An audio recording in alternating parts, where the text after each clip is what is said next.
டாஸ்மாக் வழக்கில் அமலாக்கத்துறை பதிலளிக்க சென்னை உயர்நீதிமன்றம் உத்தரவிட்டிருக்கிறது. அண்மை செய்தியை பார்க்கிறோம். டாஸ்மாக் வழக்கில் அமலாக்கத்துறை பதிலளிக்க சென்னை உயர்நீதிமன்றம் உத்தரவு பிறப்பித்திருக்கிறது.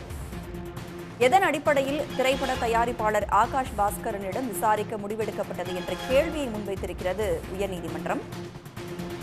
அமலாக்கத்துறை பதிலளிக்க வேண்டும் என்ற உத்தரவினை சென்னை உயர்நீதிமன்றம் பிறப்பித்திருக்கிறது.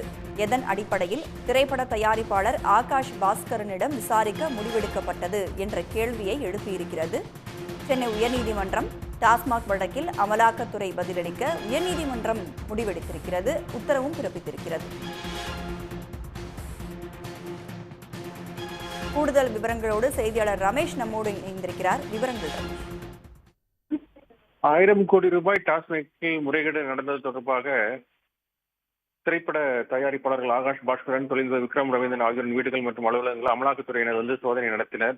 அந்த சோதனையின் முடிவில் விக்ரம் ரவீந்திரனின் வீடுகள் மற்றும் அலுவலகத்துக்கு சீல் வைக்கப்பட்டிருந்தது.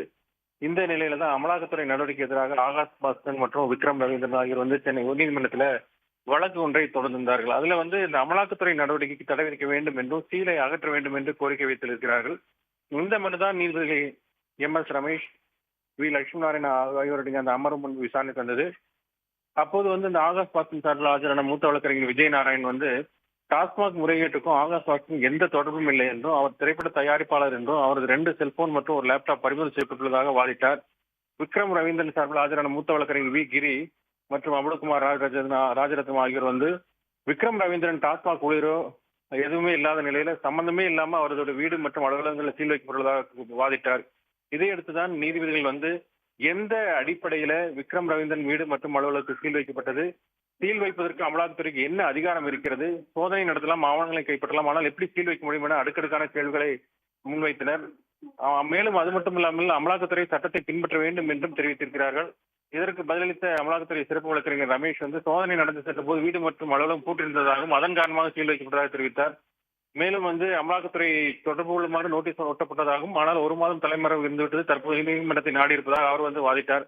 அப்போது குறுக்கிட்ட நீதிபதிகள் சோதனைக்கு சென்ற போது குறிப்பிட்ட நபர் இல்லை என்றால் போலீசார் உதவியுடன் கதவை உடைத்து சோதனை நடத்திருக்கலாம் எனவும் கேள்வி எழுப்பினார்கள்.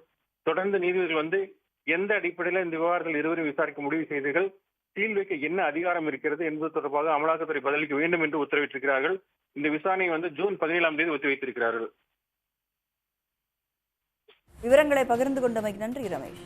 உடனுக்குடன் செய்திகளை தெரிந்து கொள்ள சன் நியூஸ் பெல் ஐகானை கிளிக் பண்ணுங்க.